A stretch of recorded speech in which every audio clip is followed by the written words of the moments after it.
predict or behave accordingly, right? So one of the examples that I love to give is, let's say you go to Google and you type in a search. Let's say you search for Indiranagar. The information that you get is for Indiranagar in Bangalore, not Indiranagar in some other city, right? How does it know that? No one has sat down and told Google that if a person is in Bangalore and is searching for Indiranagar, you need to give it information about that. So that is through machine learning, right? Machine learning is great for structured data. There's another type of machine learning, a subset of machine learning called deep learning, which acts more like the human brain. And let's see if we have slides on that, right? So deep learning models the human brain in which you have layers of neurons, if you will, and each layer is responsible for a particular aspect of recognizing an object, right? So since we're talking about video and image, let's say you pass in a picture of a cat. Maybe one layer looks for hair. Another layer looks for edges. A third layer looks for circles. And it connects to, each layer connects to the next layer in such a way that at the end of at the end of that image traversing all of those layers, it comes to a conclusion, oh, this is a cat, or this is not a cat. So that's what deep learning is. And finally, generative AI is a new class of AI, which instead of just doing inferencing, basically interpreting what is passed, it generates new content. So that's generative AI.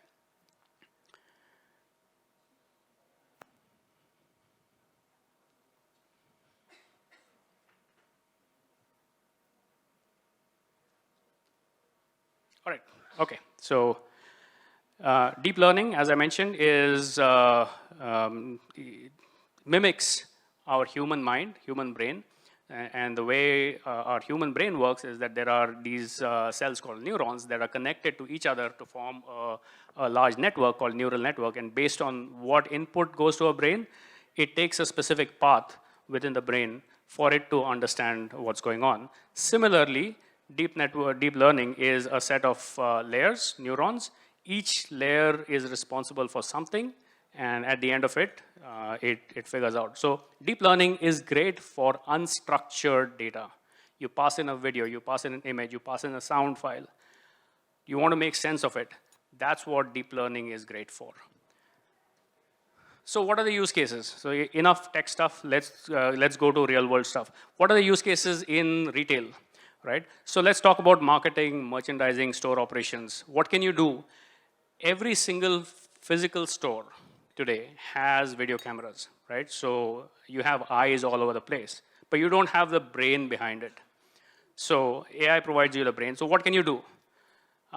You can figure out how many people there are, count how many people there are, how long they take, whether in the store or in specific areas, where they go, how they get there, right? So all of these can give you certain insights into how your physical space is being used and how people are moving through your physical space, and then draw insights and take take certain actions. From a marketing perspective, are your promotions working, right? So let's say in this case, there was a promotion for accessories.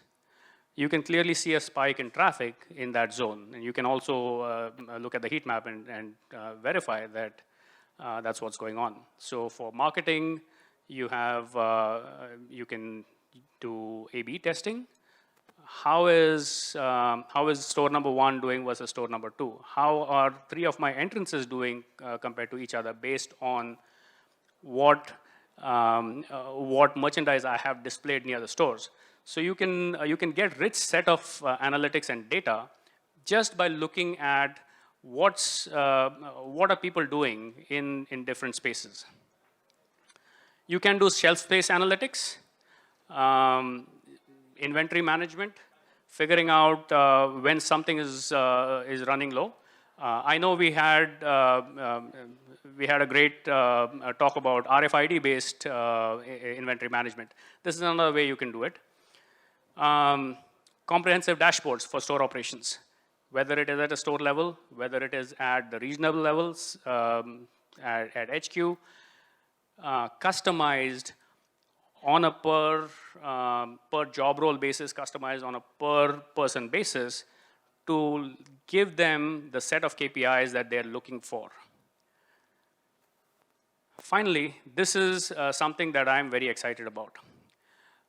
In e-commerce, you have a very rich set of data for your entire sales funnel, right? So whenever someone visits your digital storefront, you know how many impressions a particular page got, how many clicks, how many cart additions, and finally, how many checkouts. If there are any cart abandonments, you get that data and you can figure out. In a physical store, in a brick and mortar store, typically you have your sales data, point of sale terminal data, and in many cases nowadays, you have store entry counts, but that's about it. Between those two, in most cases, you're flying blind. What did a person do when they came in? Did they go to your, directly to your mithai counter? Or did they go to the snacks? Did they go up to another place? Or did they visit all of those three and they spent a lot of time in one versus the other, right? So those kind of analytics are largely missing so far from a brick and mortar store, and that hampers omni-channel strategies.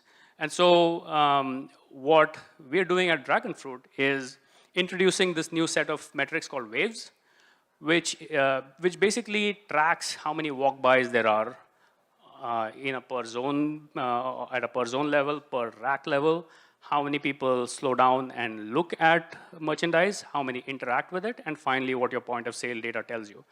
And you get results immediately, right, in near real time without having to wait for all the reconciliation, et cetera, to happen, right? So what can this be used for?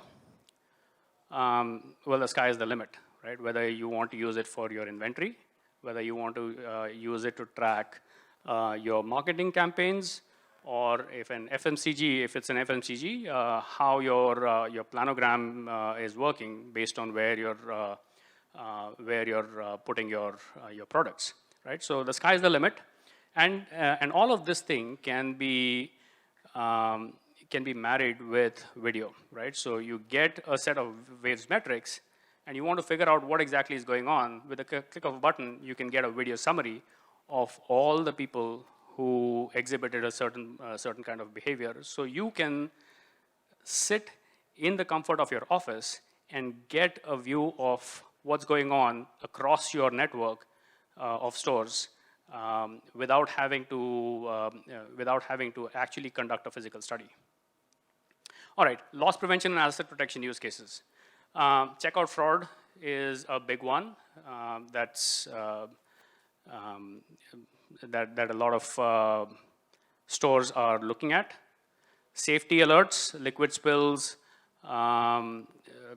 slip, trip, and falls, smoke and fire detection, regulatory compliance like missing fire extinguishers, blocked emergency exits. You have other use cases for LPAP like incident investigations. If something happened, you want to go back and you want to investigate that incident. Now, coming to GPT, unfortunately, the latest version of my slides is not here, so we're just going to have to talk around this. So GPT can be used for two broad purposes. One for synthesis and the other for analysis, right? Synthesis is something that we are all deeply familiar with, right? We've all tried to generate images. We've all tried to, so this is the Dragonfruit dragon, right? So one of the images was for Diwali, and the other one was just something goofy that I made up, right? Today, it's very easy to use this for a lot of our functions. I don't I personally don't need a graphic artist now, right? A lot of my things, my basic needs are taken care of by this. Copywriting, I'm sure a lot of you are already exploring that. But GPT can also be used for analytics. This is a typical report that used to be generated pre-GPT, right? This is for a furniture store. It tracks traffic and occupancy and wait times and all that stuff. And you can see a wall of numbers. That's great, but it's not as useful as this. Now what you can do is you can upload a random set of numbers and give GPT certain instructions, and it will generate actionable insights for you. There are many such examples like this, right? So this is a live, this is a real world example, right? From a diamond jeweler in a mall. What GPT did at this point was it looked at the store occupancy, how many people are coming in, what are the trends over the last many days, and started suggesting ways for the chain to optimize the store. One of the suggestions it gave was, hey, you know, consider opening 30 minutes earlier, because we already see traffic outside your store, but you're not yet open. The other one is we're seeing a lot of traffic from 2 to 4, but not as much at 4 o'clock. So why don't you give appointments for someone to come back after 4 o'clock, right? So actionable insights. And my time is up. I wish I had GPT over here telling me that my time is up and we didn't have someone stand up over here. Would love to talk more. There's a lot of exciting stuff, a lot of interesting stuff that is happening. We're serving a lot of customers in North America, a lot of the recognizable names, and I'd love to share some real world stories of what they're doing, what they're interested in, and some of the ROI that they're able to get. Thank you so much.